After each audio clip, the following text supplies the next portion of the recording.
अगर कोई दे तो एक इनाम मांग लो, अगर कोई दे तो एक इनाम मांग लो, गांव की एक सुबह और एक शाम मांग लो। जय स्वामीनारायण।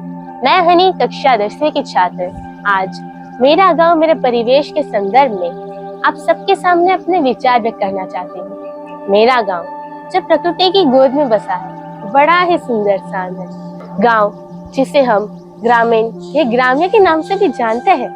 भारतीय परिवेश में ग्राम्य और वहाँ के निवासियों का अलग ही महत्व है। इस बार मेरा मन गर्मियों की छुट्टियों में गांव जाने को हुआ। फिर क्या था, मैं अपने परिवारजनों के साथ अपने दादा दादी जी से मिलने के लिए गांव गई। वहां पहुंचते पहुंचते ही मेरे मन में एक असीम शांति की अनुभूति होने लगी। चारों ओर हरितिमा की चादर लपेटे धान की लहलहाती फसलें मानो पूरी धरती में ही हरियाली बिखेरती हो।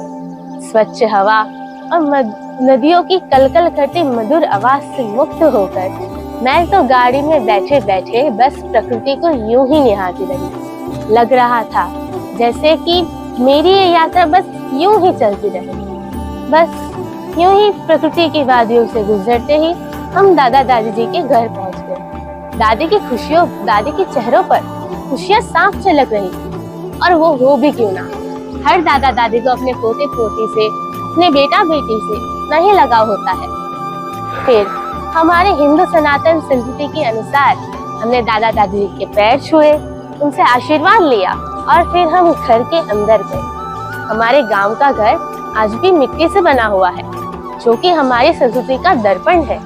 हमारे गांव के घर में गायों को रखने की एक जगह है, जहाँ गाय धूप और बारिश से बच के रहते हैं।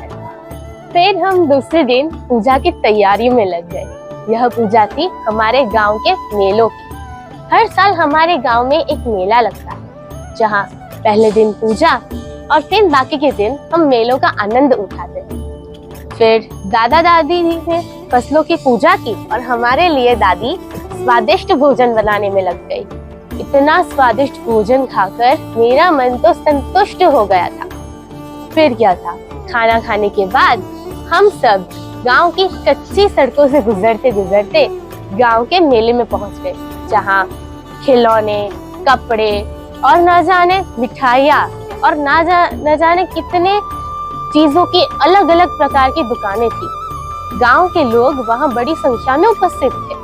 उनके पहनावे में कोई बनावटपन नहीं था, वही सादी जिंदगी और वही सादापन।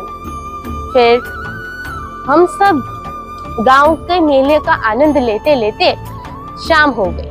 शाम होते ही हम अपने गांव के घर वापस पहुंच गए। इतने दिन गांव में रहकर मैंने यह पाया कि आहा, कितना सुकून है यहाँ पर।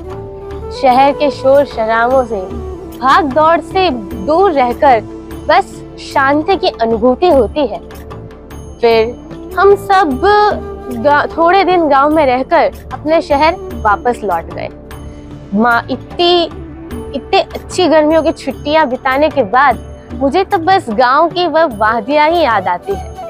इतना सुंदर सौंदर्य कि क्या ही बोले।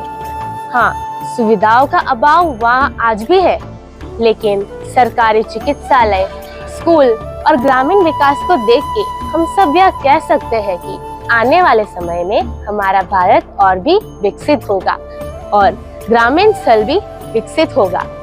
फिर गांव मेरे लिए एक ऐसा स्वर्ग बन गया जहां समय धीमा लगता है। ग्रामीण स्थल मानो एक अलग सी ही अनुभूति का एहसास कराता है। जिसको तुम धूल कहते हो उसी मिट्टी से हमारे भाग्य जागे हैं। लगाव की डोर से बुनते हैं रिश्ते। मेरा गांव तेरे शहर से आगे है। जय स्वामीनारायण।